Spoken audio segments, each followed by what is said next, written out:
Katharine, the Duchess of Kent, has passed away at the age of 92. Buckingham Palace releasing a statement confirming she died at her home in Kensington Palace.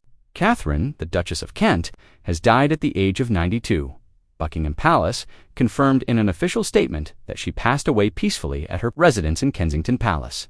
For decades, Katharine, Duchess of Kent, was celebrated as one of the most compassionate yet quietly influential figures in the royal family. But now, unsettling revelations surrounding the circumstances of her passing have begun to emerge.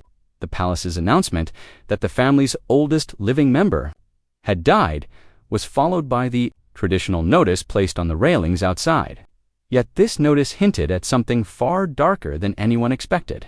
What was believed to be a private farewell to a beloved duchess actually hid troubling secrets.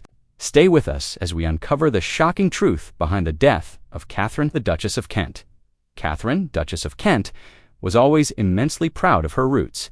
While she became a cherished figure in Yorkshire, she was admired across Britain for her long-standing role at Wimbledon. Her presence was marked not only by dignity, but by her kindness, especially toward players who lost. Rather than letting them linger in defeat, she offered comfort, encouragement, and genuine warmth. This compassion earned her the admiration of millions who saw her as a royal with a truly human touch. For more than 40 years, Katharine gave herself fully to public service, carrying out countless duties while becoming a quiet source of inspiration to younger royals. To many, she embodied the monarchy's finest qualities: duty, humility, and compassion. She was hailed as the perfect royal ambassador after marrying into the family 64 years ago. Yet life behind palace walls was never as flawless as it seemed. From the very beginning, her marriage faced criticism and doubt. Some questioned whether Katharine could truly adapt to royal life, and many predicted her union would not survive. Those early years were especially hard, with her husband's demanding military career keeping him away for long stretches. Left alone, Katharine balanced royal duties with loneliness, living much of her early married life like an army wife. The strain eventually pushed her into severe depression, and at one point, divorce was even considered a shocking thought for a royal woman of her time. Still, she endured with quiet strength, carrying her pain privately while remaining graceful in public. Over time, Katharine withdrew from many royal duties, not through scandal or announcement, but with dignity and silence. She also defied tradition by converting to Catholicism, an extraordinary decision within the royal household, and later took on a secret role teaching children. Of that work, she once said, "I learned more from these children than I ever taught them," a reflection of the humility and openness that made her beloved. Even into her later years, she continued giving her time and compassion when most would have chosen a quieter life. Which raises the question, when did her path as a royal truly change forever? The turning point was her wedding. Catherine Worley's life was transformed the day she met Prince Edward, Duke of Kent, eldest son of Prince George, Duke of Kent, and Princess Marina of Greece and Denmark. Their story began when Edward was stationed at Catterick Camp, and from there, history unfolded. On June 8, 1961, Catherine and Edward were married in a ceremony of breathtaking grandeur at York Minster. It was no ordinary royal wedding. It marked the first time in 633 years that York Minster had hosted such an event, the last being the marriage of King Edward III to Philippa of Hainault in 1328. The day was steeped in tradition. Catherine's father walked her proudly down the aisle, while Edward's younger brother, Prince Michael of Kent, stood as best man. A young Princess Anne, years before becoming Princess Royal, served as one of the bridesmaids. The Archbishop of York, Michael Ramsay, conducted the service, adding the weight of faith and heritage. The guest list was glittering. Icons such as playwright Newell Coward and Hollywood star Douglas Fairbanks Jr. attended, along with royalty from Britain, Greece, Denmark, Norway, Yugoslavia, Romania, and Spain, making the event one of international significance. Catherine's gown was a masterpiece, designed by John Kavanagh from white silk gauze. With its high neckline, long sleeves, and sweeping train, it was the definition of regal. A total of 273 yards of fabric went into the dress. To complete her look, she wore the Kent diamond and pearl fringe tiara, which held her veil in place and sparkled brilliantly as she walked into her new royal destiny. There, marriage was soon blessed with children, their first George, Earl of St. Andrews, was born June 26, 1962. At the family home, Coppins and later married Silvana Tomaselli. Their second, Lady Helen Taylor, was born April 28, 1964, at Coppins and would marry Timothy Taylor. Their youngest, Lord Nicholas Windsor, was born July 25, 1970, at King's College Hospital in London. Later marrying Paula Doimi de Lupis de Francopon in 2006, but alongside joy came heartbreak. In 1975, Katharine suffered a miscarriage caused by rubella. Then, in 1977, she gave birth to a stillborn son, Patrick. These devastating losses plunged her into grief and depression. In 1997, she spoke openly about the pain, saying it gave her deep compassion for every woman who endured the same tragedy as Duchess of Kent. Katharine's life stretched far beyond Britain. She lived in Hong Kong and Germany during her husband's military service, adapting to challenges while balancing duty. Together, she and Edward represented the Queen at countless occasions, from Ugandan independence to the coronation of the King of Tonga, carrying the royal standard across the globe. For many years, their home was Wren House, within the grounds of Kensington Palace, steeped in royal tradition, but also touched by private struggles unseen by the public. From 1972 to 1990, the couple lived in London, but they also leased Anmore Hall, a serene countryside residence in Norfolk that offered them peace away from the city's demands. Through moments of joy and tragedy, through duty and hardship, Katharine, Duchess of Kent, built a life marked by dignity, resilience, and unwavering loyalty to her husband. Yet one question remained. Why did Katharine make the bold decision to join the Catholic Church? Let's take a closer look. Royal Catholicism event in January 1994. Katharine, Duchess of Kent, made a deeply personal and historic choice. She formally entered the Catholic Church. This made her the first senior member of the British royal family to do so since King Charles II in 1685. This was no casual decision. Katharine explained that she sought discipline and clarity, something she found in Catholicism. In a BBC interview, she said with striking honesty, "I have always wanted that in my life. I like to know what's expected of me. I like being told, you shall go to church on Sunday, and if you don't, you're in for it." Words revealed not only her sense of order, but also her gentle humor about faith. The decision was groundbreaking because of the monarchy's long and complicated relationship with Catholicism. Since the Act of Settlement in 1701, any royal marrying a Catholic was barred from the line of succession. However, Katharine's case was unique. She had married Prince Edward, Duke of Kent, as an Anglican and converted later. This meant Edward's position in the succession remained intact, avoiding constitutional complications. Katharine's influence rippled through her family. Her younger son, Lord Nicholas Windsor, became Catholic, as did her grandson, Lord Downpatrick, and her granddaughter, Lady Marina. Even her personal faith journey left a generational mark. Her eldest son, George, Earl of St. Andrews, faced a different situation. He married a Catholic, which under old rules excluded him from succession. But history shifted again in 2013 with the Succession to the Crown Act, which overturned centuries of exclusion and restored his rightful place. Meanwhile, the Kent family title carried its own weight. The Dukedom of Kent was not governed by the Act of Settlement, meaning Lord Downpatrick, despite being Catholic, remains heir to the dukedom and can inherit the title without restriction. Katharine's conversion in 1994 may have seemed personal, but it carried immense historical significance. It challenged centuries of tradition, reshaped her family's faith, and proved that even one of the oldest royal houses could evolve. But what shaped Katharine before she became a duchess? Let's uncover her beginnings. Katharine's historical background. Katharine Lucy Mary Worsley was born on February 22, 1933, at Hovingham Hall, the family's stately estate in Yorkshire.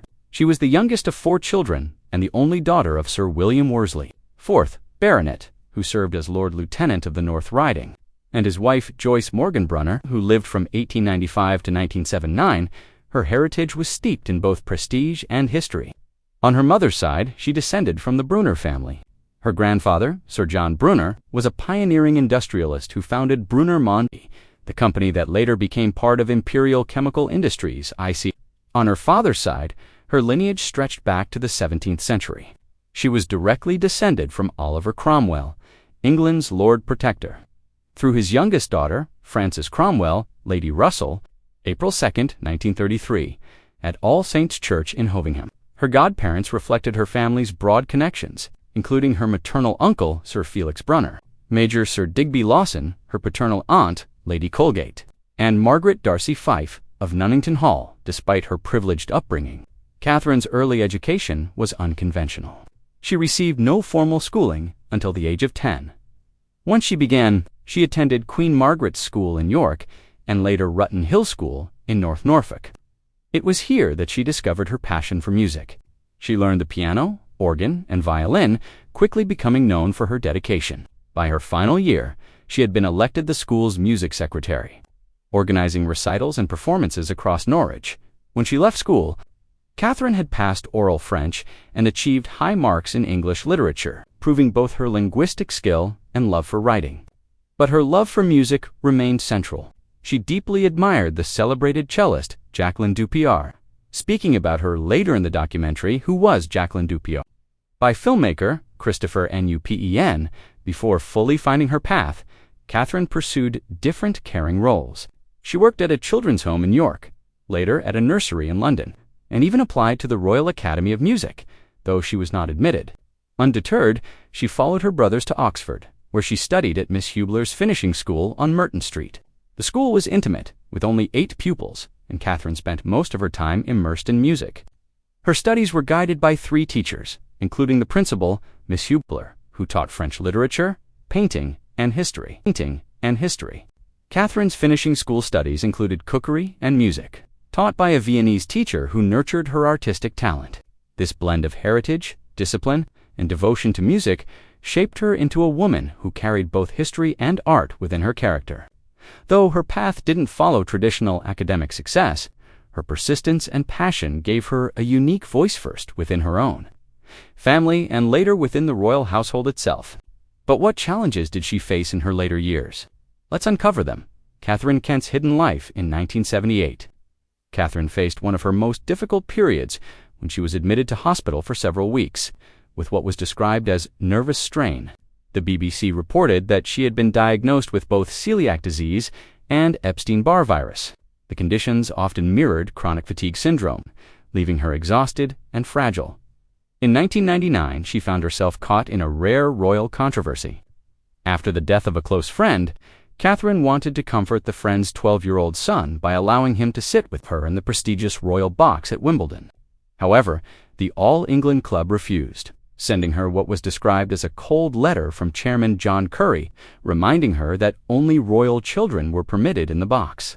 Although they offered alternative seats, Katharine was deeply upset and threatened to boycott the royal box altogether.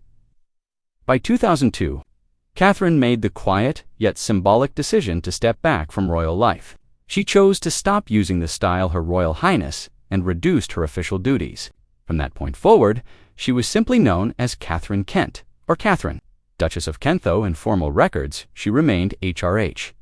Despite this retreat, she stayed close to her family and appeared at historic occasions, including Prince William's wedding to Catherine Middleton in 2011, the Queen's Diamond Jubilee in 2012, and Prince Harry's wedding to Meghan Markle in 2018. Yet she chose not to attend Queen Elizabeth II's funeral in 2022 or King Charles III's coronation in 2023. Her passion for music often spoke louder than any royal title. In December 1989, she was featured on BBC Radio 4's Desert Island Discs, where she selected Mozart's Avenue Verum Corpus as her top musical choice, a DIY manual as her book, and a solar-powered lamp as her luxury item. True to her love of teaching, in 1996 she began working as a piano teacher at Wansbeck Primary School in Hull, giving lessons both at the school and in a small rented flat near Kensington Palace. Her devotion to young musicians remained constant. She became president of the Royal Northern College of Music, director of the National Foundation for Youth Music from 1999 to 2007, and later co-founded Future Talent, a charity that gave underprivileged children opportunities to build musical careers. In 2004, during an appearance on BBC One's Real Story, she described teaching as a privilege and one of the most exciting jobs anyone can do. to the surprise of many. In 2005, she revealed in a BBC Radio 3 interview that she enjoyed rap music, even naming Dido's hit Thank You among her favorites. Over the years, she supported multiple arts charities, became patron of BBC Young Musician in 2004 and 2006, and dedicated her energy to giving children a place in the arts. In 2011, her name unexpectedly surfaced in the phone hacking scandal when it was alleged that investigators had tried to access her and her husband's bank accounts. Katharine, however, continued undeterred, focusing on her charitable work. In May 2016, she hosted a children's concert at Buckingham Palace, and later that year became an ambassador for the Samaritans, a role close to her heart. Having been its royal patron from 1971 to 1999, she also lent her voice to UNICEF. Her final public appearance came on October 9, 2024, when she joined family celebrations for her husband's 89th birthday.